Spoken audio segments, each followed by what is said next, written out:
RTP. Tenemos en la línea a nuestro invitado, el doctor Leonardo Lazo. Bienvenido a la mañana por RTP. Gracias, amigos, buenos días. Gracias por el espacio. Bienvenido, estimado Leonardo. Quisiera preguntarle, dada su experticia bien conocida en la comunicación política, ¿cómo ve usted la desarticulación aparente? Bueno, tal vez sea, digamos, todavía nos estamos adelantando mucho, pero el desorden, por lo menos, evidente que hay dentro del correísmo. Otra vez traiciones a la interna, ya no son uno ni dos, sino como 3 asambleístas que están votando en contra que entraron con ellos, están votando en contra de la bancada. Por ahí también Raúl Chávez se abstuvo en el tema de las bases militares. Los líderes seccionales, alcaldes, prefectos, no le han seguido el juego a Correa en el tema del presunto fraude. Marcela Guiñaga y Aquiles Álvarez chocan públicamente con Rafael Correa, no tienen una agenda legislativa que plantearle al país, ni siquiera hay, digamos, un mensaje claro de oposición. ¿Cuánto cree que dure esto? ¿Será simplemente el shock de la derrota electoral que se les va a pasar en unas semanitas, o estamos viendo a un partido ya o movimiento en decadencia, que podría ser una lenta decadencia, pero decadencia de todas formas? Sí, bueno, yo creo que es una crisis profunda. No sé si decadencia como para que el movimiento desaparezca o ese tipo de conclusiones, todavía es muy prematuro, pero sin duda una crisis profunda que tiene algunos elementos. El primero es el que el modelo, el proyecto político que crearon Chávez, Kirchner, Lula y que Correa lo manejó muy bien en Ecuador, fue un gran intérprete de ese modelo, ya está obsoleto, ¿no? Porque obedeció a una circunstancia internacional, a una situación de bonanza con los commodities en los precios más altos de la historia, con esa ola anti-norteamericana que dirigía Chávez. En fin, eso ya no corre. Ahora más bien toda esa línea izquierdista que ellos propugnaban, la defensa de derechos y ese discurso, ahora está más bien estigmado, está medio mal visto dentro de todo este concepto que ahora se llama la cultura woke y la condena al progresismo. Es decir, ahora ser progre es estigmado en el debate en redes y tal. Entonces, por un lado tiene este tema del contexto. Segundo, esto lleva a un segundo elemento. No hay, ¿cuál es la reinvención de esa izquierda? Eso no está todavía en el escenario. La izquierda está tratando de reinventarse y yo no veo muy bien por dónde y cómo lo van a hacer. No está fácil ese tema porque, lo que decía, han perdido el discurso de defender a los pobres con todas sus historias de corrupción, pobreza y malos manejos. Han perdido también el discurso de defensa de derechos con todos estos componentes que le comento de la cultura woke y el progresismo estigmado. Y entonces necesitan debatir internamente y replantear su proyecto. Y en ese sentido tiene un tercer elemento que es el rol de Correa. Correa cada vez pasa a ser más un lastre que un activo. Es decir, cierto es que tiene fuerza, que todavía convoca y que hay unos 25 puntos aproximadamente que son leales a él y al modelo, pase lo que pase. Pero arriba de esa base radical correísta, digamos, en cambio, todos los indecisos, la gente que no está directamente vinculada a la política, la nueva generación, ya no los millennials, sino los centennials, los menores de 35 años, que no vivieron el correísmo y que tienen otra lógica en la vida ahora, más bien más hedonista, más vinculada al scroll de las redes y al like permanente y a la selfie, y tienen otra mirada, otra visión totalmente distinta, ya no ideológica. Todo eso le complican al movimiento como para tener una propuesta, es lo que están careciendo, no hay una propuesta y eso se nota en la asamblea, están totalmente derrotados, ¿no es cierto?, sin discurso, sin nada que proponer, ¿no? Estimado Leonardo, buenos días.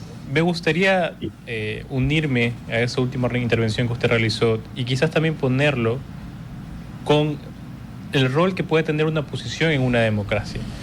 A día de hoy, la Revolución Ciudadana es o debería ser la oposición al gobierno de Daniel Noboa, y como lo hemos conversado en su última intervención, puede ser que exista quizás un desorden, o que al menos que no esté cohesionado en la actualidad.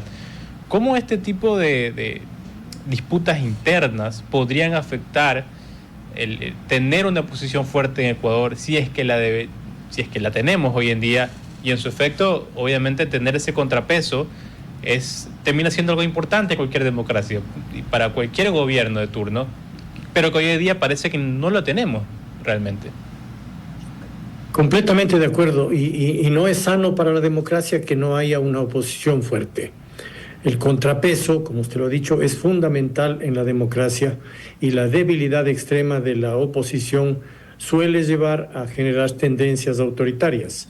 Y no estoy diciendo que eso ya se esté dando, habrá que ver. Daniel Noboa acaba de empezar su nuevo periodo, esta vez ya es de 4 años, ya tiene por delante un montón de retos y habrá que ver cómo los maneja, pero sin duda el contrapeso es fundamental, y hoy por hoy no hay ese contrapeso en la Revolución Ciudadana, ¿no? Ahora, esta crisis y esta debilidad va a tener que ver con lo que haga o deje de hacer Daniel Noboa. Es decir, este momento él está muy fuerte, alto nivel de aprobación, mucho capital político, una victoria contundente en las urnas, una mayoría en la Asamblea, pero si en unos meses la gente comienza a ver que el presidente no está resolviendo los problemas y la gente comienza a detectar que el gobierno no le da respuestas, eso puede volver a fortalecer a la oposición, porque entonces la oposición no se va a basar tanto en su proyecto político cuanto en la crítica a las falencias de Daniel Noboa. De modo que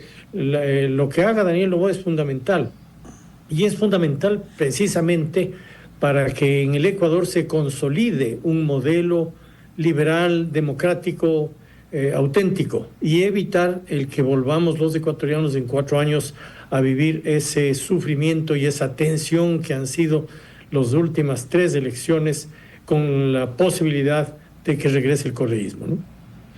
Doctor Lasso, y aprovechando este último comentario que usted de alguna manera diagrama, y quiero, pues, si es que lo entendí bien, ¿consideraría usted entonces que esta oposición a ultranza que se ha generado, esta negativa cuanto proyectos se les pone en medio, aún al costo en ocasiones de pelearse con figuras importantes ejecutivas a nivel de gobiernos autónomos, es una apuesta hacia el fracaso de las propuestas del gobierno al corto y mediano, para luego, más o menos en una apuesta similar, digámoslo así, al contrario censo de la que se hizo en torno al denominado anticorreísmo, eventualmente capitalizar lo que podría ser un antirrégimen en las seccionales, por ejemplo, para revitalizarse? ¿No le parece una apuesta arriesgada a usted? Claro que es arriesgada. Claro que es arriesgada. Yo creo que ahí si la Revolución Ciudadana sigue en esa misma dinámica que ha tenido en las asambleas anteriores, de dinamitar cualquier propuesta y proyecto que llega a la asamblea y mantener la oposición a todo y cuestionar todo. Hoy estamos viendo nuevamente con el tema de las bases militares extranjeras, ¿no? Ya salen a oponerse, que la soberanía y tal. Y entonces cualquier cosa que el Ejecutivo propone, ellos se oponen. Yo creo que ya cometen un error, porque si ellos piensan en renovarse, una cosa que tienen que dejar atrás es ese radicalismo que apuesta al fracaso. Porque lo que pasa con todo ese grupo de ecuatorianos no radicalizados y no correístas es que dicen no. Es decir, estos tipos solo no les importa el Ecuador. Lo que les importa es que el gobierno fracase para regresar ellos, conseguir el indulto a Correa, el perdón a la colección de prófugos que tienen, manejar la justicia y sus causas, etcétera, etcétera, etcétera. Entonces, eso la gente ya lo tiene claro y por eso les está yendo mal. De modo que ellos tienen que hacer un mea culpa importante, reconocer los errores que han cometido, replantear su posición política y su proyecto, y entonces podrán tener alguna posibilidad de futuro real, ¿no? Y sobre esta misma línea, ¿cómo evalúa usted qué cuadros en ocasiones valiosos, sin perjuicio pues de las posiciones que a veces toman en temas en particulares, producidos por su formación? Le voy a poner 2 ejemplos que se me vienen a la mente. La exasambleísta Gisela Garzón, por ejemplo, el doctor Mauro Andino, personas que han sabido hacer oposición también desde el argumento. ¿Por qué este tipo de perfiles, cuando llega el momento de ser posicionados como los cuadros llamados a tomar, digamos, el recambio en la Revolución Ciudadana, son dejados de lado? Porque el correísmo funciona como las sectas, hermano, funciona como las teocracias del Medio Oriente. Y entonces llega un momento en que usted tiene que, o acepta la línea vertical del líder o está fuera. Y entonces esa gente tiene un límite al juicio crítico que como usted lo ha señalado, ¿no? Normalmente, y yo estoy de acuerdo con usted, por ejemplo, frecuentemente miro las publicaciones, videos de Mauro Andino, que es un tipo inteligente, coherente, y que tiene frecuentemente una visión interesante en su línea progresista. Sin embargo, cuando llega la hora, cierra filas y a veces parece mirar a otro lado en cuestiones muy evidentes, ¿no? Pero es de esa línea que le digo, en esa lógica caudillista, vertical, dura, que maneja Correa, como ya lo vimos en los chats, pues ahí el amigo Verduga dice que Jerónimo cada vez que aparece les manda al carajo a todos y les da órdenes, es decir, ahí no hay debate, ahí no hay juicio crítico, ahí llega un momento en que Correa dice lo que hay que hacer y pone candidato y se acabó. Entonces, creo que esa es la razón. Y ya hemos visto, ¿no?, dónde lo llevan. Tengo algunas preguntas, pero nos quedan 2 minutos.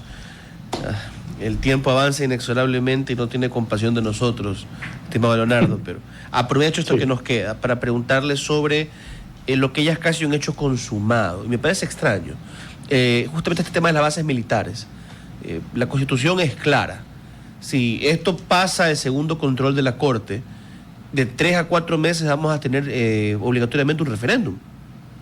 Y me parece extraño que el gobierno, que está tan dudoso sobre si vamos a la constituyente o si presenta otro paquete de reformas parciales, a ver si pasa todo esto nomás por proyectos de ley, se esté embarcando a esa obligación de llevarnos a las urnas tan temprano. Sí, yo creo que habría sido mejor presentar un paquete de reformas un poco más amplio, ¿no? Pongo como ejemplo lo que hizo Javier Milei hace unos meses del año pasado, con la primera ley que mandó, que se llamó la Ley Bases. Él envió ahí un paquete de reformas profundas, con más de 300, y luego, claro, tanto en el Congreso como en el Senado discutieron, debatieron, le hicieron cambios, pero al final él logró aprobar un paquete de reformas. Creo que el gobierno podía avanzar no solo con el tema de las bases, sino también con algunos temas pendientes, como es el rol y el cambio que requiere el Consejo de Participación Ciudadana, como es la independencia de la Fiscalía para que tenga capacidad financiera y autonomía suficiente para su trabajo, como es el rol de Fuerzas Armadas en el control de fronteras, que tiene que ser con un mandato más claro y específico y más amplio, y como es también el tema del Consejo de la Judicatura. Es decir, el problema de seguridad no se resuelve con una bala de plata, con una sola acción o con la base militar.